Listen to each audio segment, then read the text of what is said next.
हमरों के दरबार में एगो भजन से सेवा करे के मौका मिला। नाल पे पर्चे के मोहताज नहीं की सत्येंद्र चचा। हमार सौभाग्य बा कि आज हमके कुछ गुनगुनावे के मौका मिल गई यहाँ के सानिध्य में।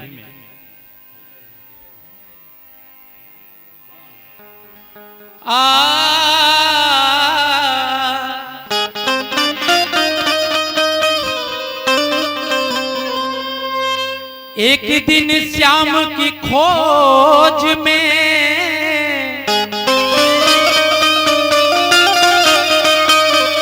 खुद राधे श्याम बन गई।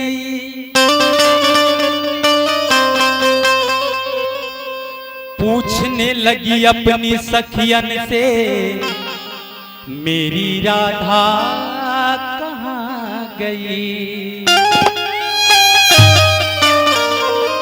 एक दिन श्याम की खोज में खुद राधे श्याम बन गई और पूछने लगी अपनी सखियन से मेरी राधा कहाँ गई। राधा श्याम बन गई है और फिर देखिए श्याम राधे बन जाएंगे। पिया तो है इन नैनन में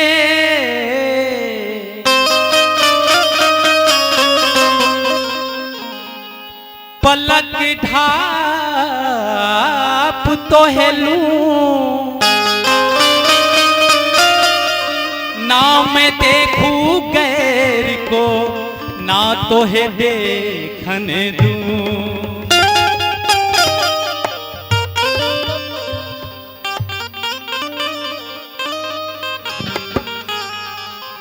जब से राधा श्याम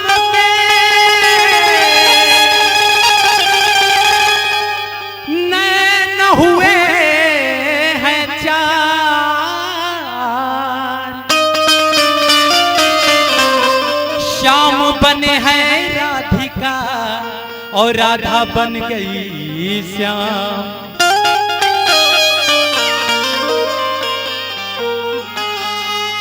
और कहा गया है कि अकाल मृत्यु वो मरे, अकाल मृत्यु वो मरे जो काम करे चंडाल का और काल उसका क्या बिगाड़े जो भक्त हो महाकाल का। प्रेम से बोलिए पूरे सवरनाथ की जय हो। भक्त कहता है कि हे भोलेनाथ आपको ऐसे देवता है कि बिन मांगे इतना दे देते हैं कि फिर मांगने की जरूरत नहीं पड़ती है, लेकिन हमारी बेरी इतनी देरी हो रही है, क्या कमी है। हे शिव जी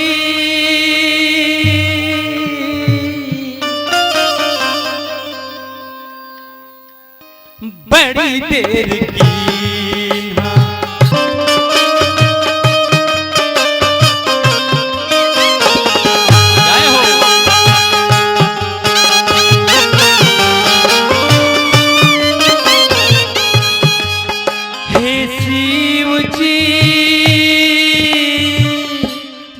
देर की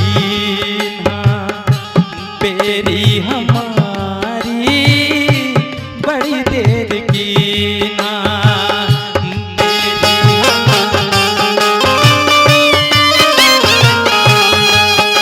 बाबा सुन ले बानी तेरे दर पे जो आए खाली हाथ न जाए।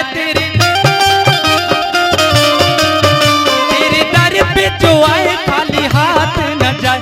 तूने झोली सबकी भर दीना बड़ी देर की ना बेरी हमारी बड़ी देर की ना बेरी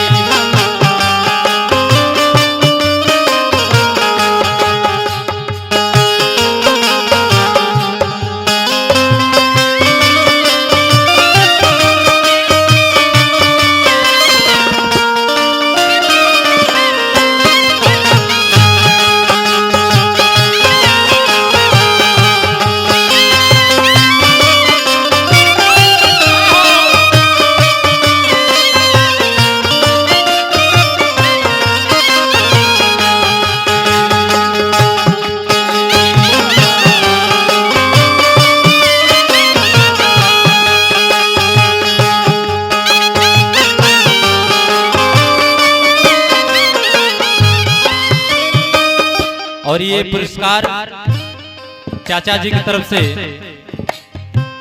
भोलेनाथ से उन्होंने विनय प्रार्थना रिक्वेस्ट रहेगा कि हे प्रभु चाचा जी का जीवन मंगलमय बना रहे। और पुरस्कार मिला हसन साउंड सर्विस, साउंड के राउंड तरी बनल रहे।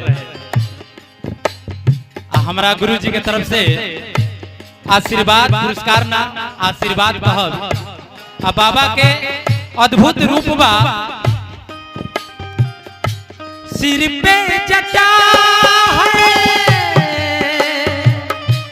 गंगा की धारा, तेरी महिमा सबसे है न्यारा।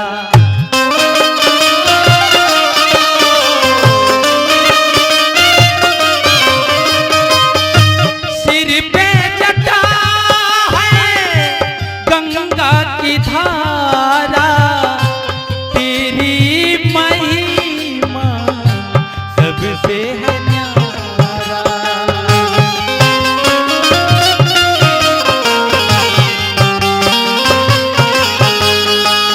बाबा सुनले बानी पढ़ले बानी बाकी देखले नहीं थी। जब समुद्र मथाया 14 रत्न निकल आया, जब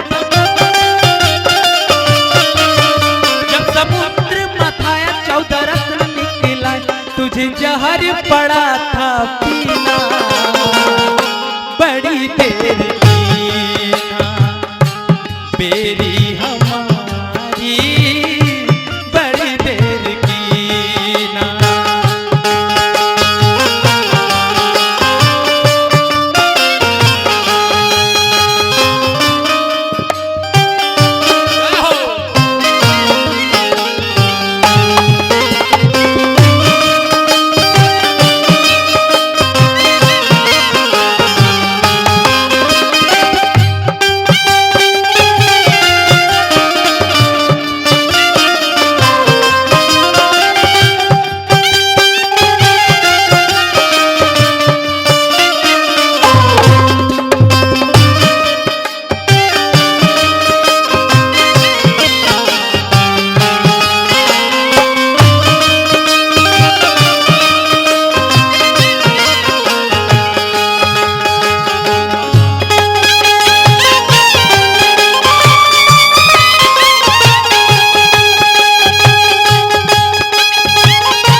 और देखी बाबा के सवारी का बाबा, बैल के सवारी डिमा डिमा डिमा डिमा डिमा डिमा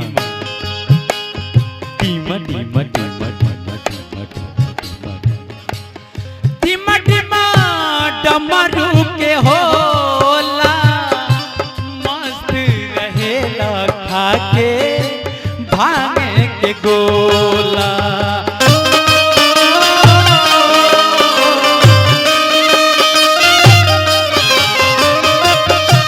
बैल के सवारी डिमा डिमा डमरू के होला, मस्त रहेला खा के भांगे के गोला।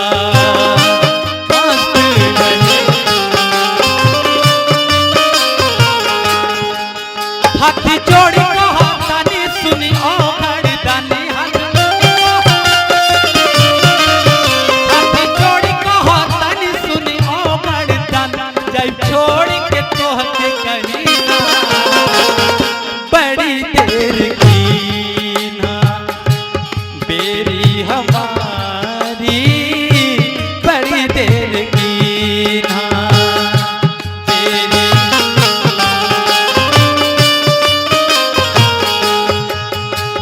शिव जी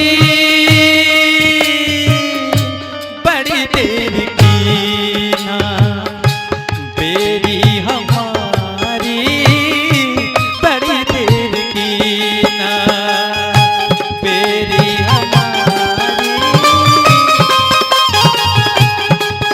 तेरी दर पे जो आए खाली हाथ न जाए,